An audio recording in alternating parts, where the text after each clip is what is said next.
RRB railway group D result এর জন্য অপেক্ষা করছিলে তাদের খুব খুশির খবর, রেজাল্ট প্রকাশিত হয়ে গেল।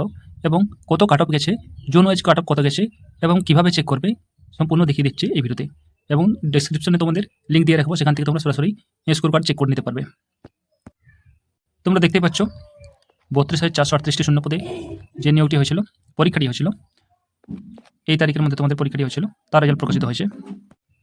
তোমরা দেখতেই পাচ্ছ এখানে আহমেদাবাদ জোনের কাট অফ কত গেছে। এখানে দেখতে পাচ্ছ ইউআর ক্যাটাগরি 72 পয়েন্ট এখানে দেওয়া আছে, এবং এসিদের 66 পয়েন্ট কিছু গেছে, এসটিদের 62.133 গেছে, ওবিসিদের 71.14 এবং ইডব্লিউএসদের 67.665। তোমরা দেখতে পাচ্ছ 1/7/2026 এই রেজাল্টটি প্রকাশিত হয়েছে এবং কাট অফ এখানে দেওয়া আছে।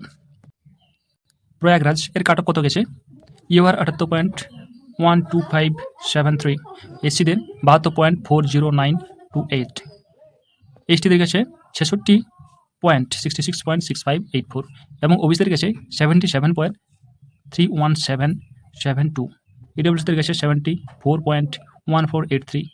তোমরা দেখতে পাচ্ছ এখানে কাট অফ দেওয়া আছে, ডেটও দেওয়া আছে, চেক করে নিতে পারো। ভুবনেশ্বর বোর্ডের কাট অফ কত গেছে তোমরা এখানে চেক করে নিতে পারো। ইউআর 76, এসসি 67, এসটি 58 এবং ওবিসি 75, ইডব্লিউএস 69। এবং তোমরা স্কোর কার্ড কীভাবে চেক করবে, স্কোর কার্ড প্রকাশিত হবে আজ রাত্রি 6টা সন্ধেবেলা 6টার থেকে তোমাদের স্কোর কার্ড প্রকাশিত হবে। এখান থেকে এই ওয়েবসাইট থেকে তোমরা দেখে নিতে পারবে কত স্কোর হয়েছে।